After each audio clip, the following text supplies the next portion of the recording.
Dear students, SGB group of education online classes में आप सभी का एक बार फिर से स्वागत है। पिछली क्लासेज में हम चैप्टर फर्स्ट कंप्लीट कर चुके हैं। आज हम पढ़ रहे हैं चैप्टर सेकंड हमारा the portrait of A lady, एक महिला का रूप चित्र। इसके ऑथर है खुशवंत सिंह। ये जो चैप्टर है वो खुशवंत सिंह की ऑटोबायोग्राफी है। ऑटोबायोग्राफी मतलब आत्मकथा है। इसमें खुशवंत सिंह ने अपने अटैचमेंट, अपने ग्रैंड मदर के साथ में जो अपना अटैचमेंट था, अपना जो जुड़ाव था, उसके बारे में बताया है।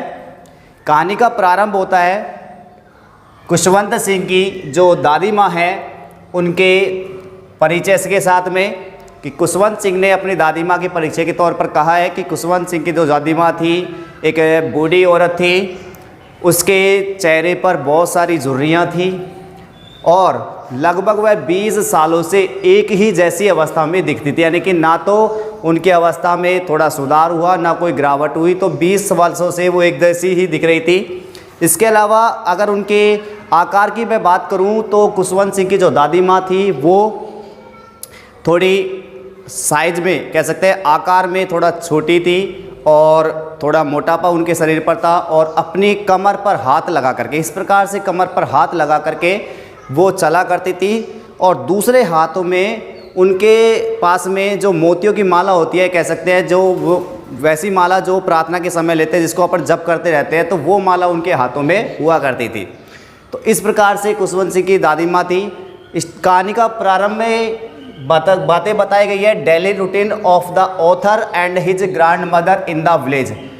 इसमें फर्स्ट जो पॉइंट दिया है हमने वो दिया है कि उनका रोजाना का जो डेली का रूटीन था, किस किस का, एक तो अपना ऑथर है जिनका नाम है खुशवंत सिंह, और दूसरा है उनकी दादी माँ, उनका गांव में किस प्रकार से अपना जीवन चला करता था उसके बारे में बता रहे हैं।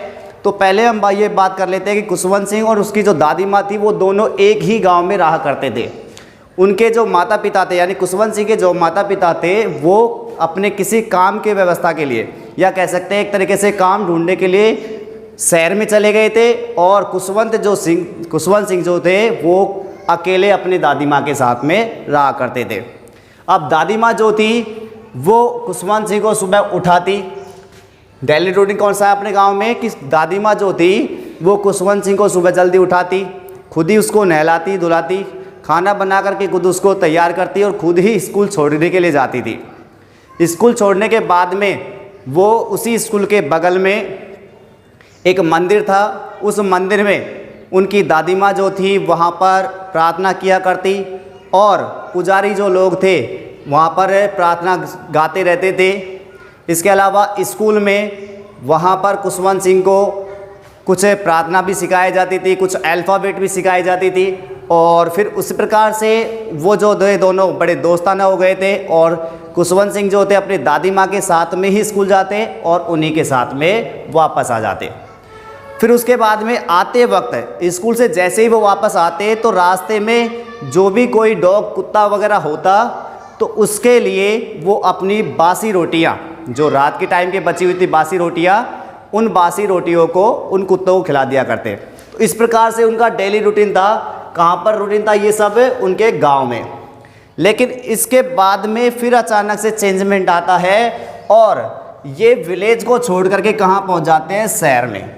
शहर में क्यों आते हैं? इनका एक रीज़न रहा था कि इनके माता पिता का खुद का एक व्यवसाय हो गया था, वो शहर में सेटल हो गए थे, तो उन्होंने अपनी उसकी दादी को और उस अपने बेटे को वहाँ पर बुला लिया था।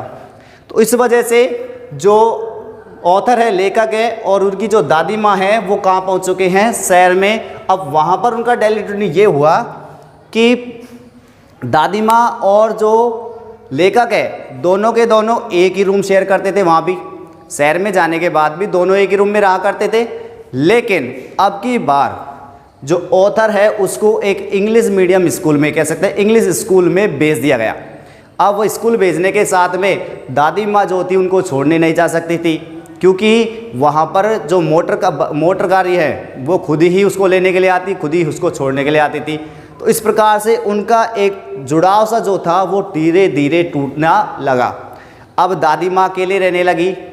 और दूसरी बात ये थी कि स्कूल में ऑथर को वहाँ पर इंग्लिश सब्जेक्ट, साइंस, या फिर कह सकते हैं बहुत सारे साइंस के नियम, गुरुत्वाकर्षण का बल, इस प्रकार के जो नियम हैं वो सिखाए जाते।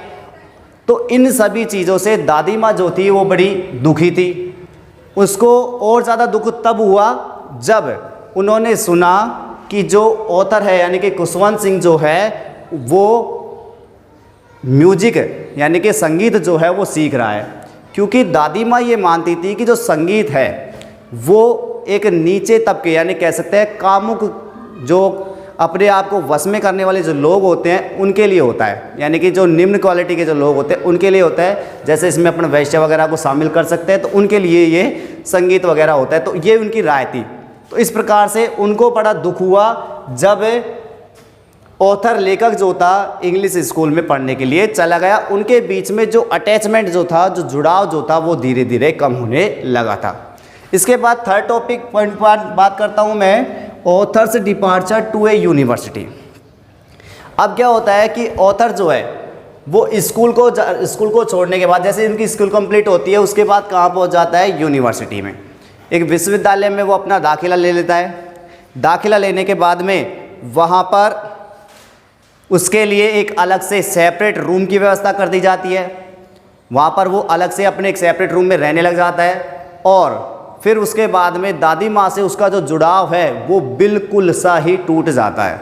उसके बाद दादी माँ खुद अपने आप को इस प्रकार से व्यवस्थित कर लेती है कि अब जो लेखक है वो उसकी तरफ देखता भी नहीं है। यानी कह सकते हैं एक तरीके से उनके बीच में जो अटैचमेंट जो था वो बिल्कुल हट जाता है।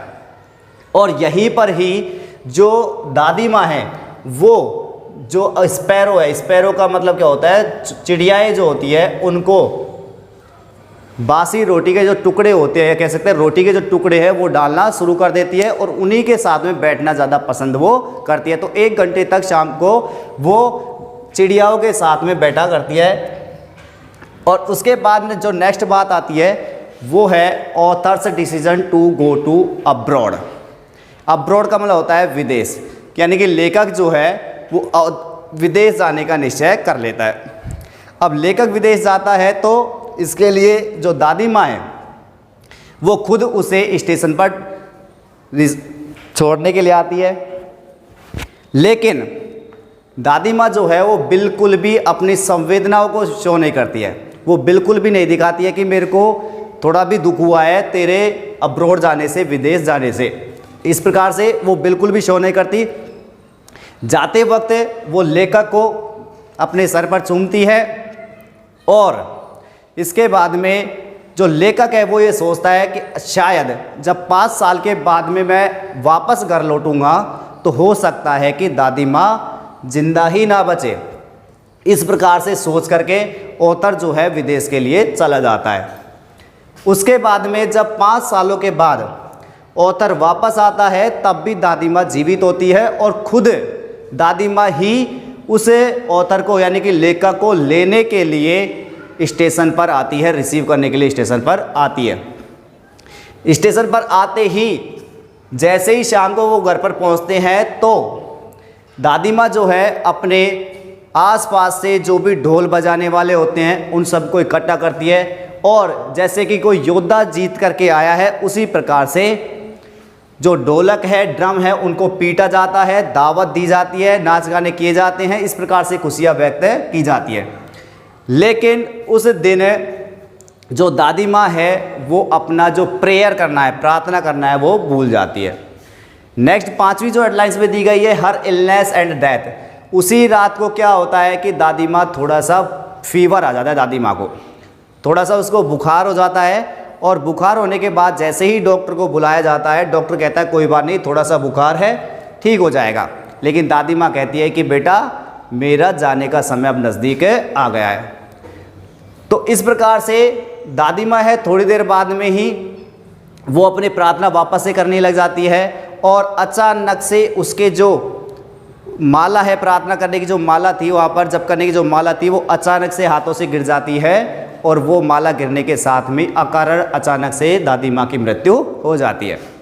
नेक्स्ट है 6 पे दिया गया स्पैरो ज्वाइनिंग द फनरल। इसके बाद में क्या होता है, जैसे ही दादी माँ का जो शव होता है, डेड बॉडी जो होती है, उसको चारपाई से उठा करके ग्राउंड पर रखा जाता है और सारे जो लोग होते हैं वो फनरल यानी कि दाह संस्कार करने की जो क्रिया है, उस दाह संस्कार करने की क्रिया को करने के लिए तैयारी करने स्टार्ट कर देते हैं। सभी लोग अलग अलग हो जाते हैं, दादी माँ के शव को एक बैठक में छोड़ दिया जाता है।